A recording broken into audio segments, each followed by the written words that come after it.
विजयनगर के राजा कृष्णदेव राय जहाँ कहीं भी जाते थे, जब भी जाते थे अपने साथ हमेशा तेनालीराम को ज़रूर ले जाते थे।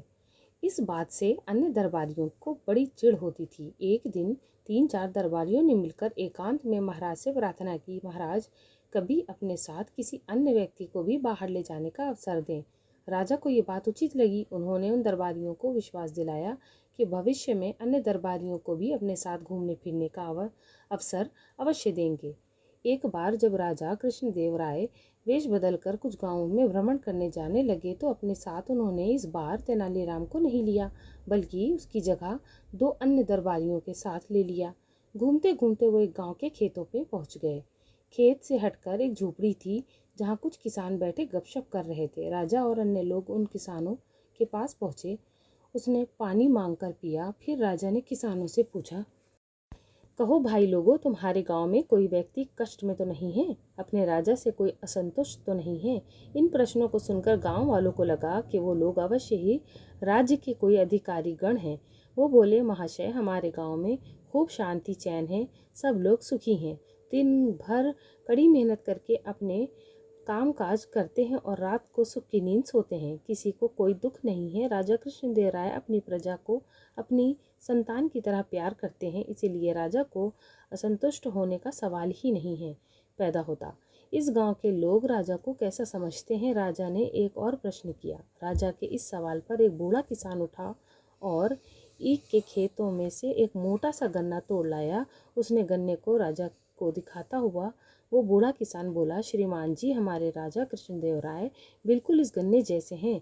अपनी तुलना एक गन्ने से होती देख राजा कृष्णदेव राय सकपका गए। उनको समझ में नहीं आया, ये बात बिल्कुल भी नहीं आई थी कि एक बूढ़े किसान की बात का अर्थ क्या है।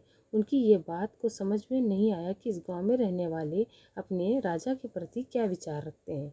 राजा कृष्णदेव राय के साथ जो अन्य साथी थे, राजा ने उन साथियों से पूछा, इस बूढ़े किसान के कहने का अर्थ क्या है? साथी राजा का ये सवाल सुनकर एक दूसरे का मुंह देखने लगे।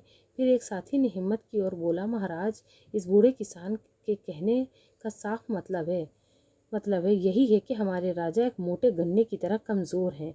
उसे जब कोई चाहे एक झटके में उखाड़ सकता है, जैसे कि मैंने ये गन्ना उखाड़ लिया है। राजा ने अपनी साथी की इस बात पर विचार किया। राजा को ये बात सही मालूम हुई। वो गुस्से से भर गए।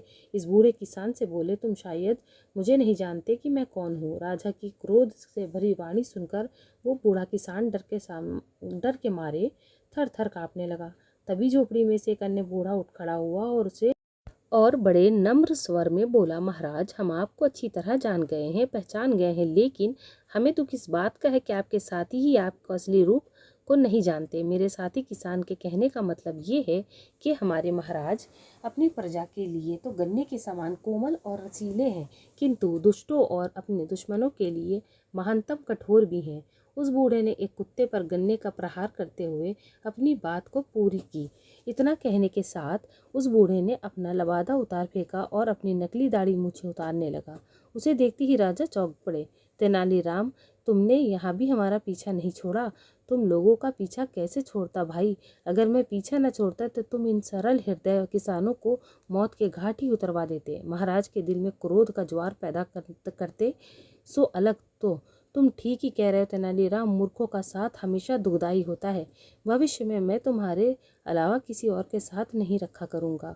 उन सबकी आपस में बातचीत से गांव वालों को पता चल गया था कि उनकी झोपड़ी में स्वयं महाराज पधारे हैं और वेश बदलकर पहले से उनके बीच बैठे हैं। आदमी ही तेनालीराम है, तो वो उनके स्वागत के लिए दौड़ पड़े। कोई चारपाई उठाकर लाया, कोई गन्ने का ताज़ा रस निकाल कर लाया। गांव वालों ने बड़े ही मन से अपने मेहमानों का स्वागत किया। उनकी आवभगत की राजा कृष्णदेव राय उन ग्रामवासियों को प्यार देकर आत्मविभोर हो गए। तेनालीराम की चोट से आहत हुए दरबारी मुंह लटकाकर जमीन कुरेदते रहे और तेनालीराम मंद मंद मुस्कुराते रहे।